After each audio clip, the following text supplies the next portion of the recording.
Hey, what's up, guys? It's Mr. Joshua with another custom toy reveal, and this is my second video with the White Ranger Lightning collection. This guy, I got him off eBay. He just came in the mail earlier today, about an hour or two ago. And about an hour ago, I did my first video for the Lightning figure reveal, and this is my part two. This is what I did with the figure. I basically dyed the figure in synthetic ret dye. I dyed the figure for about 15-20 minutes just to get that nice, black look to him. And after everything's said and done, he looks pretty cool. He looks really badass, actually. I really wish that they made a Black Tiger Ranger. That would have been so fucking awesome, But one of the cool thing is after I dyed this figure, I don't know what happened, but the dyeing process made the helmet so much more fucking shinier. I mean, check that out. It's ridiculous on how shiny it is. And it's pretty cool. And I'm not gonna go over the articulation of the figure because I did in the last video, and since the Lightning collection has been out for a while, I feel that everybody basically knows the articulation, so yeah. But here's one spot right here that I missed on dyeing. That's the one weird thing about dyeing figures, is that when it comes to joints and everything, you have to make sure all the joints are completely off, or you'll get these two problems in the back, which really, it's not that bad. I can actually fix it with some paint, or if I really wanted to, I could just toss it back into some more dye solution, but I really don't want to do that. But when it comes to the actual body of the figure is made out of a harder plastic.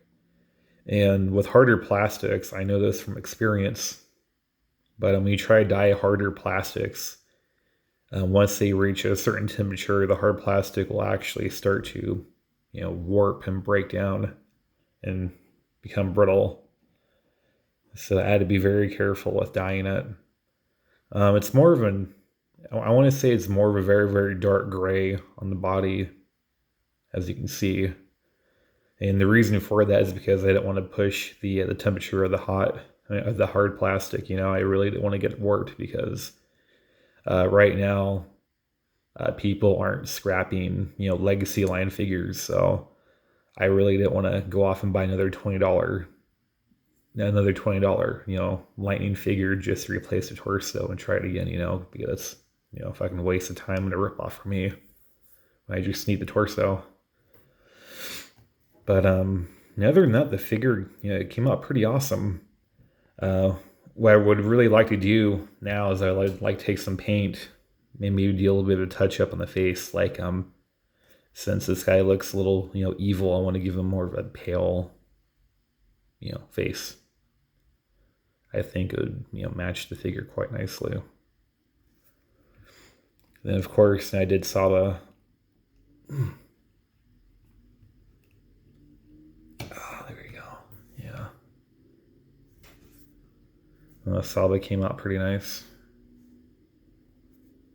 Nice and black. She's pretty cool. Pretty excited on how well it came out.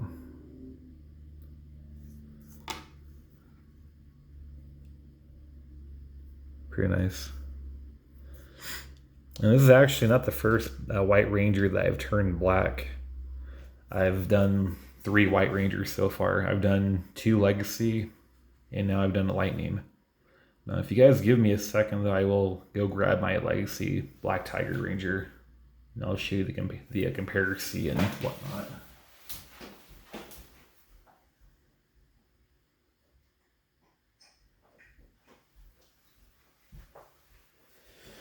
So we're back. Yeah, check that out. This is the comparison of the 2 Black Tiger Rangers.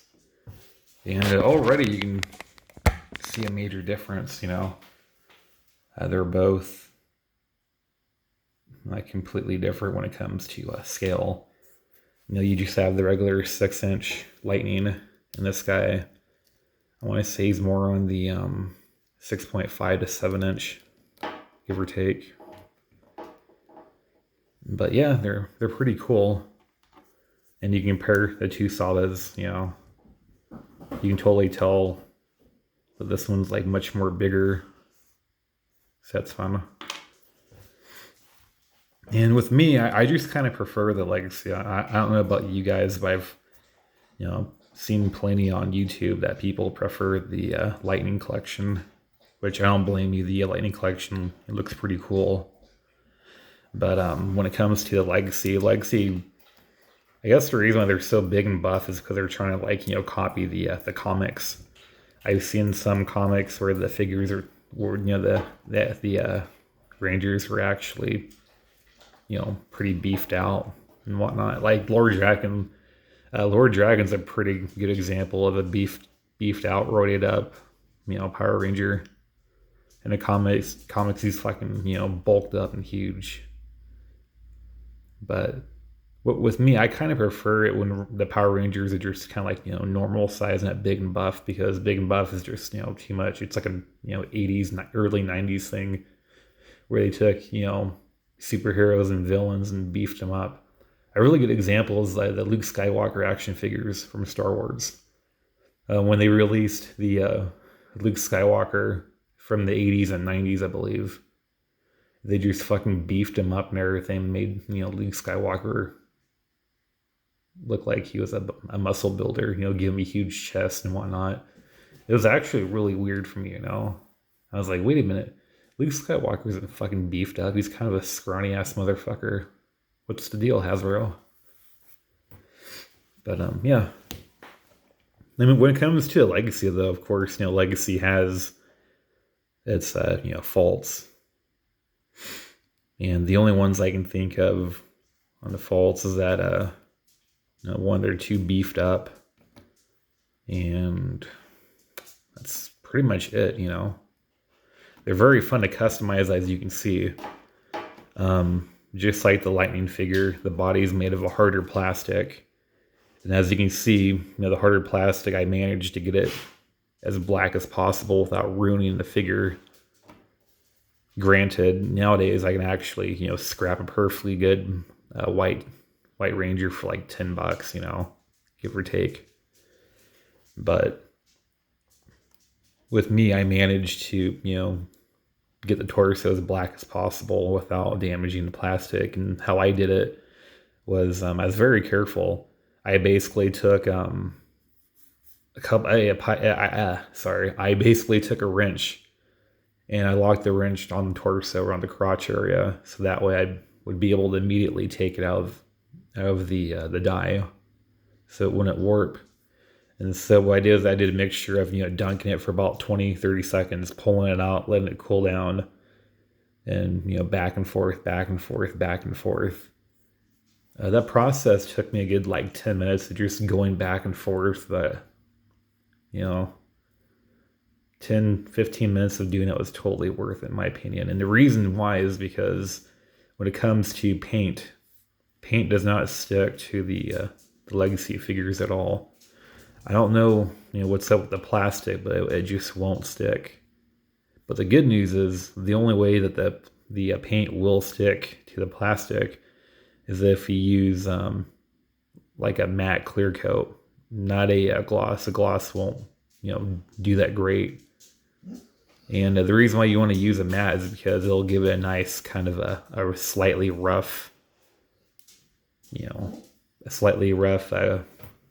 coat to have the paint stick onto.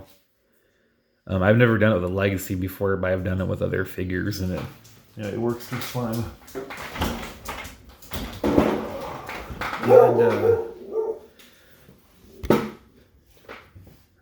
And other than that, you can see a little bit of differences. Let's see. Let's point out some differences. Of course, the height. In this case, right here, the vest looks more. I want to say it looks more cartoonish compared to the Lightning. Lightning looks more realistic. The Lightning is more of a, I want to say it shows off more of the body, you know, kind of actually hugs around the body, has more of a squarish, you know, style to it. But when it comes to the Legacy, he's more cartoonish and just rounded. Another thing is that the Legacy doesn't come with an alternative head, which kind of sucks. It's one of the reasons why I kind of like the Legacy and the Lightning a little bit, is because it had a removable head. Me personally, I thought that was pretty cool. The holster on this dude is actually more, you know, squared off. It's more straight and squared. And this guy is just, you know, kind of tiny and just, you know, rounded. His figure overall is more rounded than the Lightning. So he's kind of based more, you know, cartoonish, and he's more realism. It's the best way I can describe it. But if I really wanted to, I can totally give this Legacy figure an alternate head. The hard part is trying to find a donor head. But with me, I did some, you know, research and found out if I found like a, you know, a WWE fighter at 6.5 inches, I can technically take that head off and modify the ball joint and essentially put it on this guy. Which wouldn't be too hard, actually, really easy. I've been trying to figure out how to do that for the past month.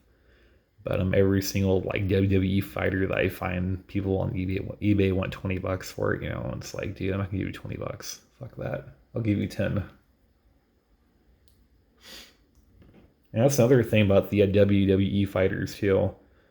I've noticed a lot of toy customizers on YouTube will actually take those bodies and use them as like donor bodies. You know, they'll sit there and like turn into a zombie or make a superhero or a supervillain out of it.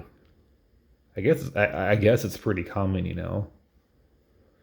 But you know, customizing toys, it's, you know, pretty expensive after a while. I know that for a fact.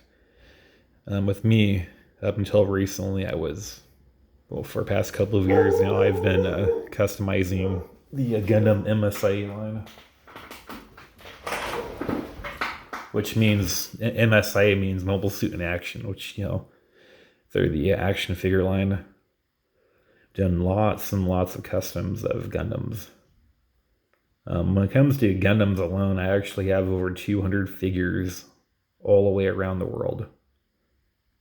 Now I have some in Australia, Canada. I'm never going to ship off to Canada or Australia ever again because they charged me an arm and a fucking leg. Then I had to sign all these like papers and this and that stating what's inside the box. And it was too much of a hassle and it was way too much money. Here, we need to charge you $40 to ship one fucking toy. It's like, fuck you guys. No, never again. But Puerto Rico really wasn't that bad. Ironically, Japan was pretty cheap too. They didn't like, you know, go crazy on the shipping. I sent some off to Italy a couple of times. I sent a lot of them off in America, the United States, all over the place. Just, you know, my figures are all over the place. But yeah, it's a little backstory on, you know, customizing figures I've done so far. I've done Ninja Turtles. I sold that set about 3 months ago. I took the NECA Ninja Turtles and turned them all into zombies, and of course I did the NECA Master Shredder and the Bebop and Rocksteady, which are pretty cool. Unfortunately, the Bebop and Rocksteady at the time, they weren't, you know, your traditional NECAs, because at the time they didn't have the Bebop and Rocksteady NECAs, but now they do. You know, they actually released those two figures a couple of weeks ago. I wanted them specifically so I can do, you know, a zombie customization on them, but I can't spend $100 on that. It's not worth it for me. I'll just say fucking wait it, you know. But yeah, I've done plenty of figures. I've even battle scarred action figures. I've even battle scarred Power Rangers. I've done about 2 or 3 of them. 3. And all those are sent out except for one, which I still have. Done battle scarred Transformers. Those came out fucking awesome. And yeah, it's Just a little taste of what I do. But yeah, back to these figures. Um, and to be honest with you, I'm not really sure what I like more after staring at both these figures. I like them both for different reasons. Yeah, I like the Legacy line because they're more easier to customize. It's cheaper, so if I fuck up on a figure, it's not like I'm losing on money. And it just feels like they're more collectible. But when it comes to the Lightning, it feels like they're like the newest big like fad. I know eventually the Lightning collection will start to deteriorate money wise, and eventually this Ranger that I just did will be on sale for $10. I give them about a year and a half. But yeah, and that's all they have for these figures. They're pretty fucking cool. I like them both. And I'll be selling this dude on eBay pretty soon. And I just want to keep him in my collection for a couple of weeks. So I can admire the figure. And we can't forget about the cool explosion thing. I really don't know what I'm going to use this for.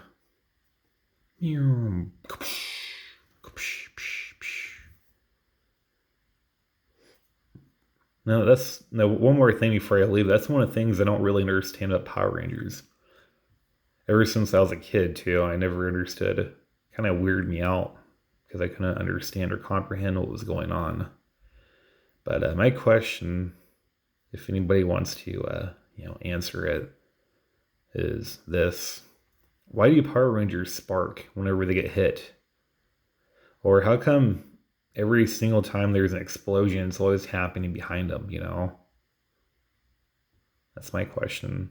The question I would like to have answered is why do Power Rangers spark like they're robots? It always threw me off as a kid. I was like, wait a minute, aren't these like people?